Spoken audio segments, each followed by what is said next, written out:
I got a lot of bread in here.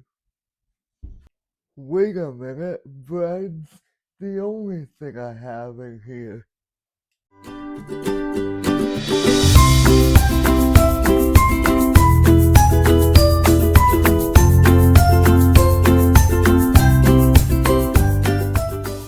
Hey guys, and welcome back to another episode of The Climb.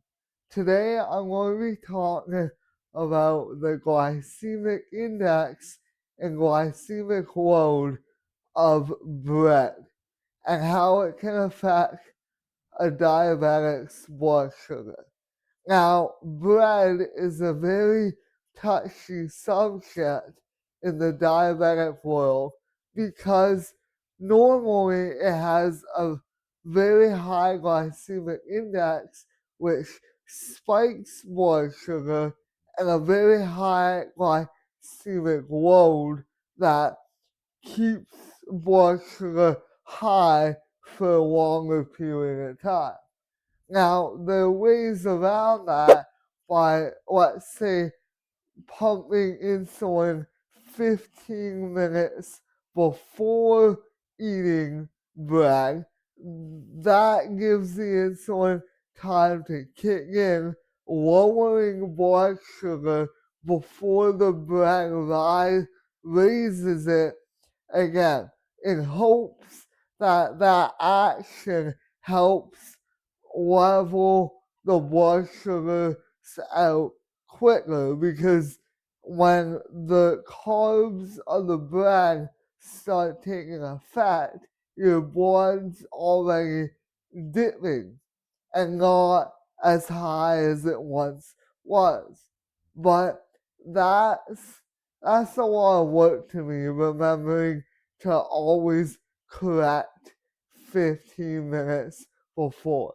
So I'm gonna go over the three different kind of options that we all have when it comes to bread, and what we can do to better our bread and get the most out of what we eat. Starting off with the store-bought white bread. When we look at the nutrition facts for 2 slices of white bread, some of the key things to look at is the amount of fiber, the amount of carbohydrates, and the amount of protein. Now, fiber makes it so our metabolism has a harder time breaking stuff down. So the more fiber we have in what we eat, the longer it's going to take for our bodies to break down, thus decreasing the glycemic index.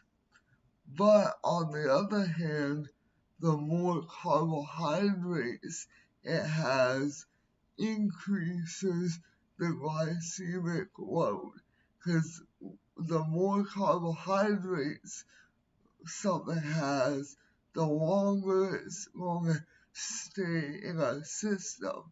So white bread has a higher glycemic index and a high glycemic load.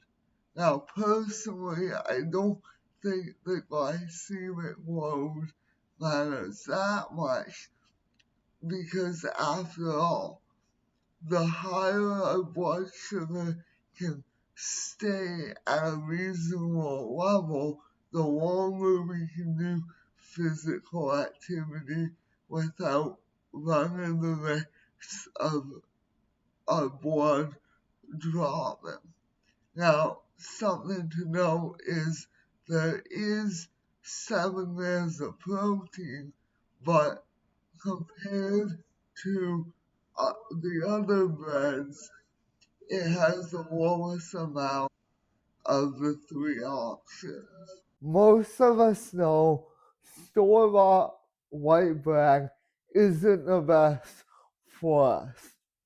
It doesn't have the vitamins and nutrients like the other bread options do, and it has a very high glycemic index and glycemic load. So it's going to keep your blood sugar high for a long period of time, and it's going to spike your blood sugar fast. The only benefit of it, if you can call it that, is that it's very inexpensive depending on what loaf of bread you buy, and it's packed with calories. So if you're looking for a calorie boost and you don't really have a lot of options, store-bought bread is going to be there to have your back. Now on to sourdough bread. When we look at sourdough, you can see that it has more calories and more carbohydrates. But remember, that's not always a bad thing, especially when we're doing physical activity. It also has 2 more grams of fiber and 2 more grams of protein. You might think that's not a lot, but a little goes a long way. The more fiber something has, the lower the glycemic index is, because the longer it takes our metabolism to break it down and for it to enter into our bloodstream.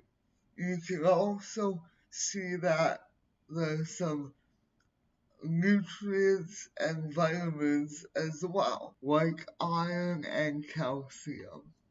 Sourdough bread is made with wild yeast and not commercial baking yeast like our generic store-bought white bread. Sourdough also has many more nutrients, vitamins, and probiotics. On top of that, it has a much lower glycemic index and glycemic load. So for diabetics and anyone concerned with their blood sugars, it won't spike them or keep them high for as long as the generic white bread will. Another thing about sourdough is it has things called postbiotics, which help with digestion and gut health. So after eating sourdough, you won't feel as heavy as if you ate the white bread. Now, this is store-bought sourdough, and it does have more protein in it, but in order to get the most out of your sourdough, I recommend buying it from a bakery, making it yourself, or buying it from a local farmer's market. That way you know exactly what's in your sourdough and what benefits you're getting out of your sourdough. Store-bought sourdough isn't a bad option. It's just sometimes you don't know what corners a manufacturer has cut in order to get the most product out to the consumers like you and I. Plus, sourdough tastes a lot better. Now on to the homemade bread. When looking at the homemade bread, the first thing that pops up is the serving size being only 1 slice instead of 2. When we look at the nutrition facts, it's got 16 grams of carbs, 7 grams of fiber, 9 grams of protein, and 21 grams of fat. Starting off with the fiber at 7 grams for one slice. This makes it have the lowest glycemic index of all the breads. When you look at the carbs, it only has 16 grams of carbs per one slice of bread. Now, you might think that means it has a low glycemic load, but when we're talking about the total fat, fat being good fat because it comes from nuts and seeds, fat is also a contributor to a high glycemic load because fat also slows down the absorption rate into the body. So it's going to take longer for our body to break all that fat down so we can stay at a higher blood sugar level for longer. Finally, at 9 grams of protein per one slice, this makes this bread the most protein rich out of all the options.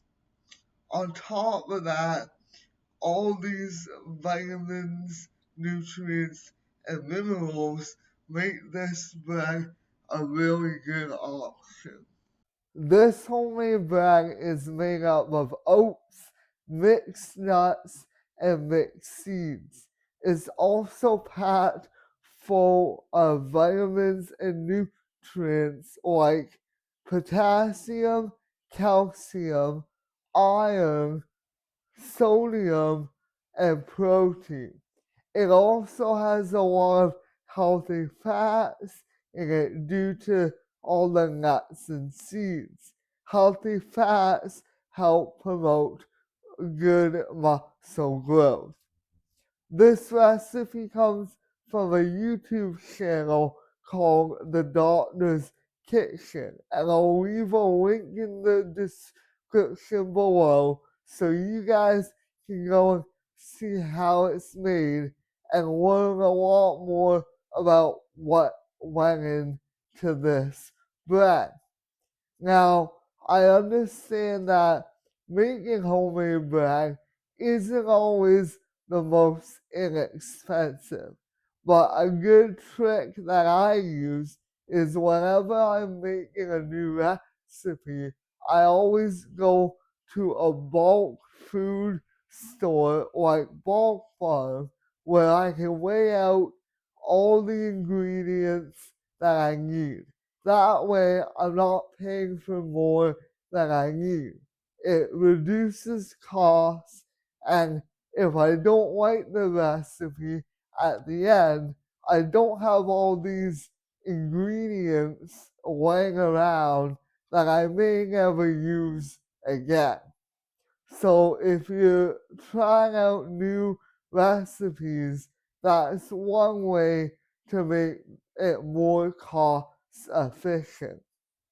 Now, it doesn't matter what option you use as long as it works best for you and what you want to achieve.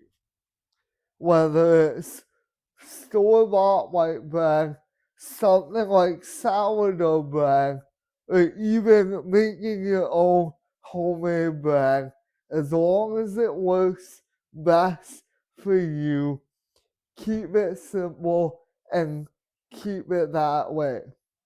Thanks for watching. Remember to like and subscribe. Leave a comment below, and I'll see you on the next one.